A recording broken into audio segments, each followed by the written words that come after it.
오늘 오늘은 변한 금과 영원한 소망이라는 제목으로 함께 말씀을 나눠보도록 하겠습니다. 자, 오늘 우리는 예레미야 4장 1절부터 10절까지의 말씀을 보는데요.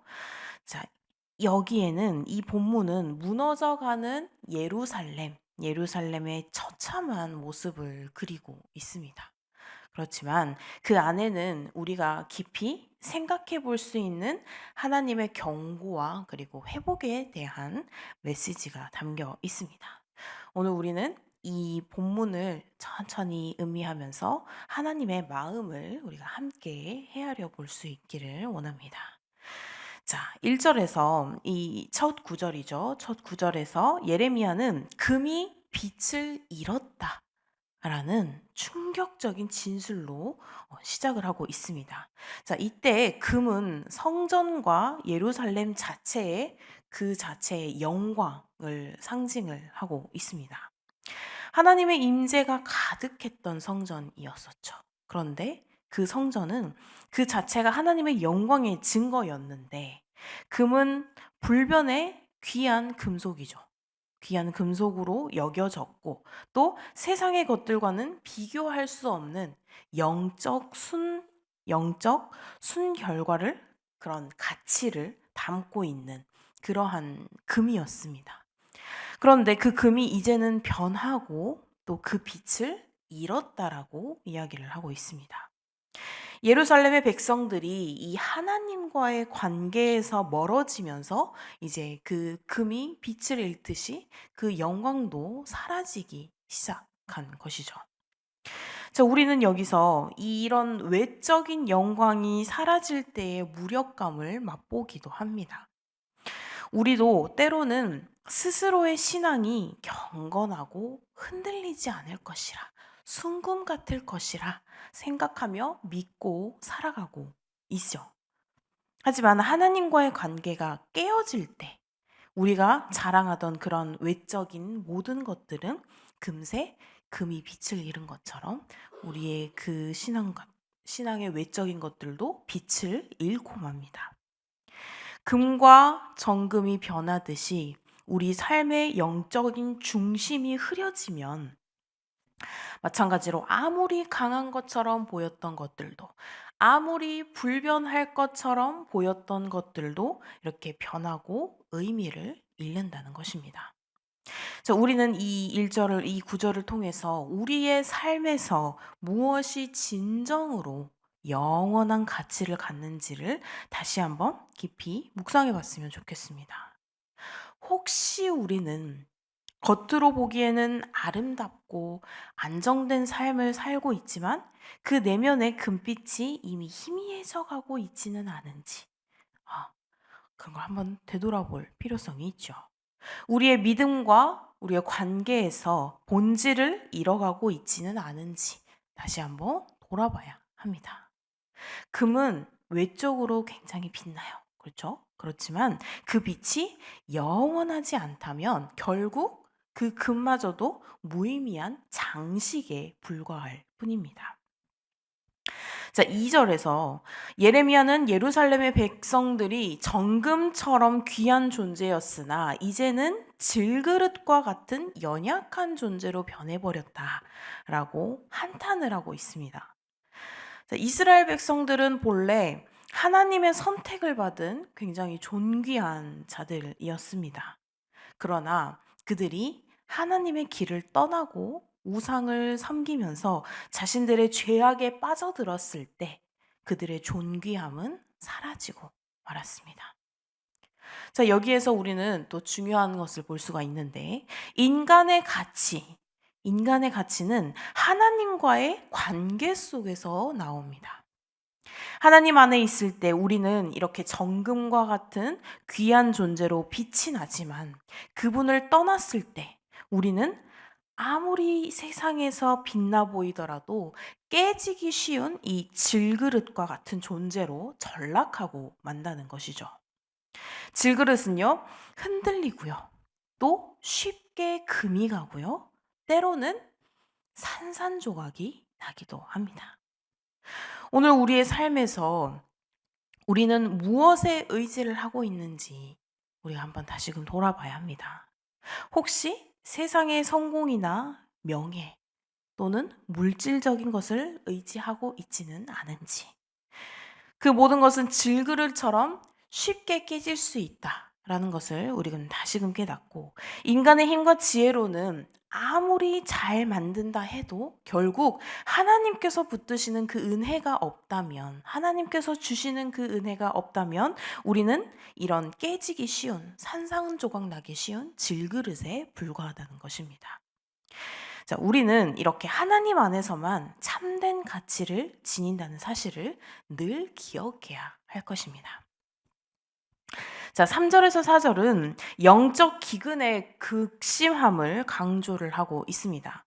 들깨조차도 자기 새끼들에게 젖을 먹여주는데 하나님의 백성들은 지금 그러한 자비조차 없다.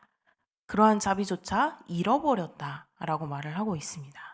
부모가 자녀를 돌보지 않는다는 것은 단순히 지금 상황에서는 육체적인 방치뿐만 아니라 영적인 책임 또한 완전히 저버린 상태를 보고 있습니다.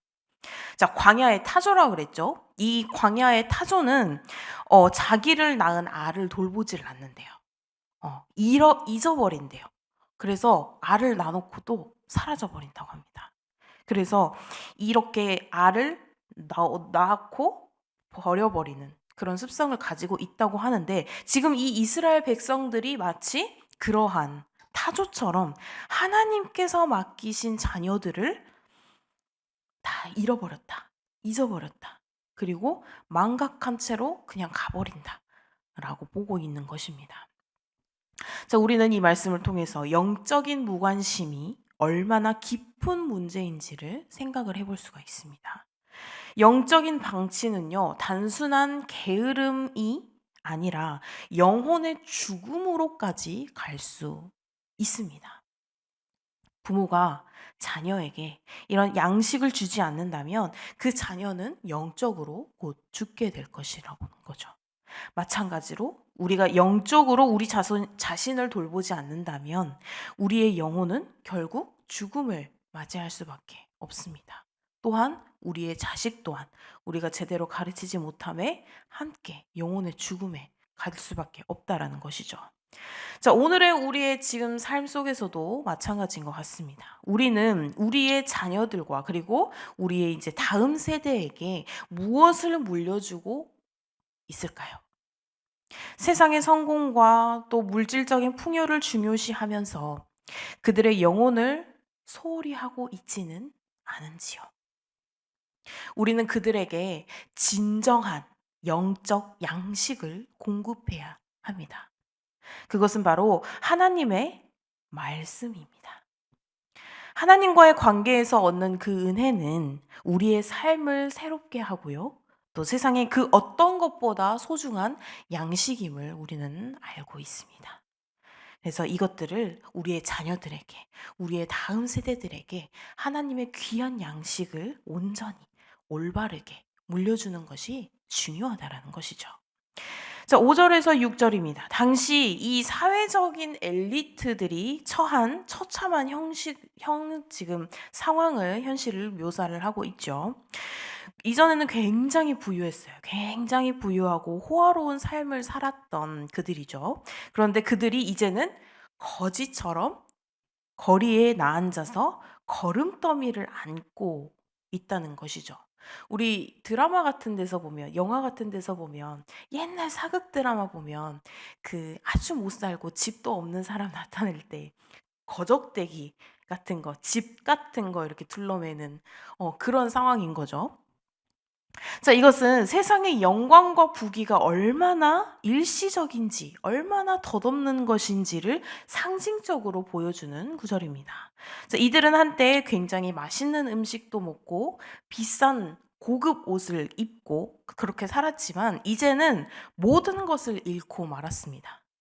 자, 우리도 우리에게 이 구절이 경고하고 있는 것은 세상에서 아무리 높은 지위와 아무리 많은 부를 누린다고 해도 하나님께서 그 지위를 지켜주시지 않는다면 우리는 하루아침에 모든 것을 잃을 수도 있다라는 것이죠. 이것은 세상의 부귀와 명예를 쫓는 그 삶이 얼마나 허망한 것인지를 다시 한번 상기시켜 줍니다.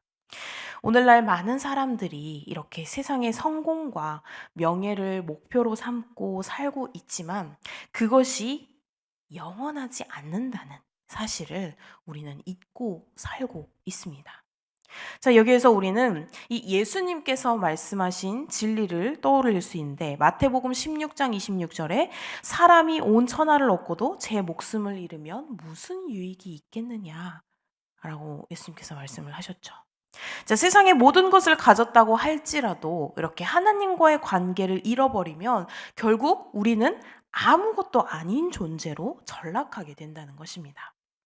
우리는 우리의 삶의 목표와 그리고 가치를 다시금 점검하고 무엇이 진정한 가치인지, 무엇을 위해 살아야 하는지 이 질문 앞에서 우리는 하나님께로 다시금 돌아가야 할 것입니다. 자, 또 6절입니다. 여기에서 예레미야는 이스라엘 백성들의 이 죄악이 소돔보다 더 무거웠다라고 말하고 있습니다. 그래서 소돔은 그 악행으로 인해서 단번에 멸망해버린 도시죠. 하지만 이 예루살렘의 지금 죄악이 그보다 더 심각했다라는 것입니다. 왜냐하면 소돔은 하나님을 몰랐어요. 그렇죠? 하나님을 모르는 상태에서 의인을 찾지만 찾지 못해서 결국 망했지만 지금 이 예루살렘은 하나님을 아는 상황입니다.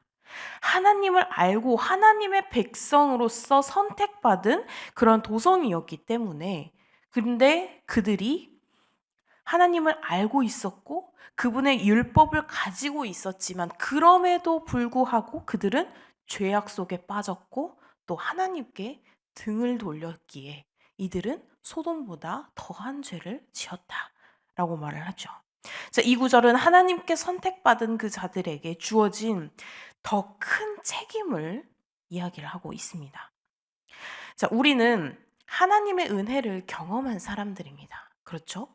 하나님을 알고 있는, 하나님을 느끼고 있는 사람들입니다. 우리는 하나님의 말씀을 알고 그분의 구원의 손길을 직접 경험한 사람들입니다. 그렇다면 우리는 그 은혜에 대해서 어떻게 살아야 할까요? 지금의 예루살렘처럼 나 몰라라 하고 살아야 할까요? 아니죠. 우리는 그 은혜에 합당하게 살아가야 한다는 것입니다. 만약 우리가 그 은혜를 배신하고 이런 세상의 죄악 속으로 빠져든다면 그것은 그 책임은 우리에게 더 무겁게 다가올 수 있습니다. 하나님께서는 우리가 그분의 은혜를 잊지 않고 그분의 말씀을 따라서 살아가기를 원하십니다. 세상의 유혹은 언제나 우리를 끌어당겨요. 우리를 자꾸만 유혹하고 우리가 넘어지게 만들고 우리가 갈급하게 만들고 우리가 질그릇과 같은 깨어지기 쉬운 산산조각이 나게끔 우리를 그렇게 끌어당깁니다. 하지만 그 순간 우리는 우리의 정체성을 잃지 말아야 합니다. 우리는 하나님의 자녀로서 그분의 말씀을 따라서 살아가는 것이 바로 우리의 의무이고 우리의 삶입니다. 하나님을 모르는 자들보다 하나님의 모르는 자들이 책임을 지는 것과 아는 자들이 책임을 지는 것은 다르죠. 자, 7절에서 8절입니다. 자, 예루살렘의 귀족들은 한때 깨끗하고 화려한 옷을 입고 화려한 외모를 자랑을 했습니다. 그들은 부와 권세를 누렸고요. 그들의 삶은 굉장히 빛나 보였습니다. 그러나 그들의 죄악으로 인해서 그들의 외모는 이제 수처럼 검게 변했습니다. 이것은 단지 외적인 변화를 말하는 것이 아니라 영적인 타락을 상징하는 것인데요. 그들은 이제 하나님 앞에서 자신들의 존귀함을 잃어버린 존재가 되어버렸다는 것을 이야기를 하고 있습니다. 자, 여기에서 우리는 이 영적인 죽음이 우리의 내적인 이 영적인 죽음이 외적인 모습에서도 나타날 수 있다라는 사실을 깨닫습니다. 우리가 예를 들어서 어떤 분을 아주 오랜만에 만났어요. 집사님을 예를 들어 오랜만에 만났어요. 권사님을 오랜만에 만났어요. 그랬는데 오랜만에 봤는데 얼굴이 시커매 가지고 거무죽죽해 가지고 얼굴에 울상이 가득하시고 우리가 알 수 있죠. 우리의 그 얼굴에서부터 드러나는 그 감정이 "집사님 무슨 일 있으세요?" "권사님 무슨 일 있으세요?"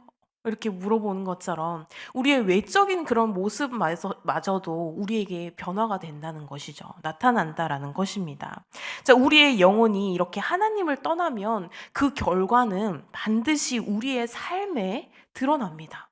그분들의 말씀을 들어보면 내가 되는 것도 없고 내가 너무 힘들고 내가 어떻게 해야 될지 모르겠고 이러한 그러한 말들을 하시고 굉장히 힘들어하는 삶의 이야기를 하실 때가 있죠. 처음에는 작은 변화일 수 있어요. 그렇죠? 우리가 선을 조금씩 넘어갔다는 그 이야기처럼 작은 변화일 수 있지만 점차 우리는 우리의 자신을 잃어가게 된다는 것입니다. 예루살렘의 귀족들이 더 이상 알아볼 수 없는 존재가 된 것처럼 그 화려했던 사람들이 거적대기를 입고 도저히 그때와 상황을 상상할 수 없는 사람으로 변하는 것처럼 우리도 하나님을 떠날 때 우리도 우리의 스스로를 잃어버리게 된다는 것입니다. 자, 사랑하는 성도 여러분, 오늘 우리는 이 예레미야 애가 사장의 말씀을 통해서 하나님께서 주시는 깊은 경고와 교훈을 묵상을 할 수 있는데요. 이스라엘 백성들은 이런 하나님과의 관계에서 멀어지면서 외적인 영광을 잃고 결국 질그릇처럼 깨어져 버렸습니다. 그 휘황찬란한 그 금과 같은 그 사람들이 결국은 질그릇과 같이 되어버렸다는 것이죠. 그들의 죄악은 소돔보다도 무거웠고 그 결과는 처참한 상황입니다. 그러나 여기에서 우리는 이 본문을 통해서 절망만을 봐서는 안 됩니다. 이 애가는 하나님께서 주시는 회복의 가능성을 말하고 있는 장입니다. 하나님께서는 심판하십니다. 공의로우신 하나님이시기에 하나님께서는 심판하시지만 동시에 그분은 우리의 회복을 원하시는 분이시라는 것을 우리는 잊지 말아야 할 것입니다. 우리의 영혼이 깨어지고 그 금과 같던 그 아름다운 모습들이 다시금 질그릇과 같이 산산조각이 나도 우리의 삶이 그렇게 무너져도 하나님께서는 그 안에서 다시금 새로운 것을 시작하신다는 것입니다. 예루살렘이 이렇게 무너졌지만 그들은 결국 바벨론 포로에서 돌아와서 다시금 회복되는 기적을 봤죠. 경험했습니다. 우리의 인생에서도 마찬가지입니다. 우리는 때로는 이렇게 금처럼 빛났던 우리의 인생들, 빛나고 있는 우리의 인생들, 그런 인생들이 갑자기 빛을 잃고 깨어진 질그릇처럼 연약해질 때가 있습니다. 계속 그렇다는 게 아니고 이런 연약해질 때가 있습니다. 그러나 하나님께서는 그 질그릇을 다시금 빚으시는 분이십니다. 그분의 손길 안에서 우리는 새로운 피조물이 될 수 있습니다. 새로운 금이 될 수 있습니다. 자, 금도 봤을 때 우리 가장 가까운 예로 금 반지, 금 팔찌, 금 목걸이를 예로 들어볼게요. 우리가 가지고 있는 이 금 장식품들이 우리가 가지고 있을 때 어떻게 하고 있을 때 이 금 장신구가 빛이 나죠? 이것을 한쪽에다가 놔두고 손을 대지 않고 놔두는 것과 매일 차고 매일 내가 소중하게 후 이렇게 하면서 손으로 이렇게 닦는 것과 어떤 게 더 빛이 나죠? 그쵸. 매일 닦고 매일 소중하게 이렇게 후 해 가지고 이렇게 차고 하고 있는 그 모습이 더 빛이 나죠. 가만히 놔두면 이런 반짝이는 금이더라도 색이 때가 타서 점점 변해지고 그 빛을 잃죠.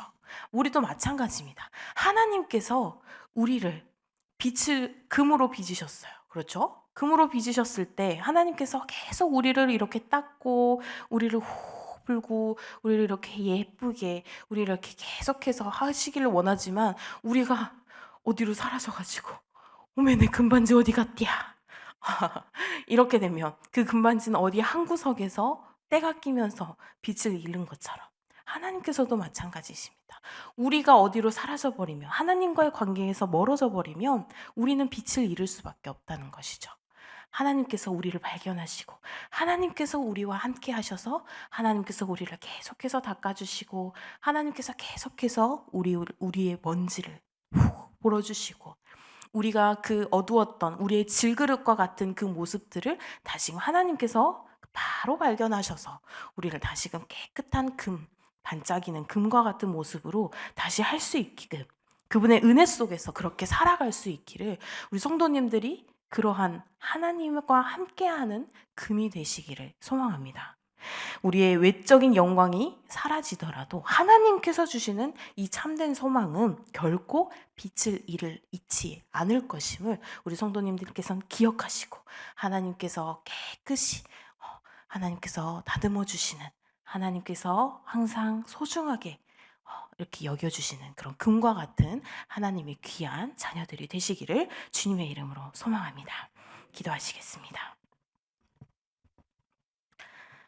사랑과 자비가 풍성하신 하나님 아버지, 오늘도 귀한 말씀으로 우리를 깨우쳐 주시니 감사드립니다.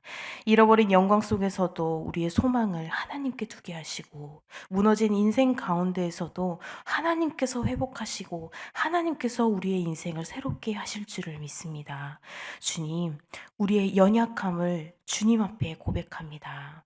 마치 질그릇처럼 쉽게 깨어질 수밖에 없는 우리들이지만 주님의 그 손 안에서 새롭게 다시금 빚어지기를 원합니다. 우리의 마음이 금처럼 변하지 않게 하시고 주님께서 주시는 그 영원한 소망을 붙잡는 그런 믿음의 사람들이 되게 하여 주시옵소서. 오늘 이 말씀을 통해서 우리의 삶 속에서 진정한 회복과 진정한 소망을 허락하시고 오늘 하루도 온전히 주님께 맡기오니 날마다 주님의 은혜 가운데 머물 수 있도록 우리의 삶을 인도하여 주시옵소서. 감사드리며 예수님의 이름으로 기도드립니다. 아멘.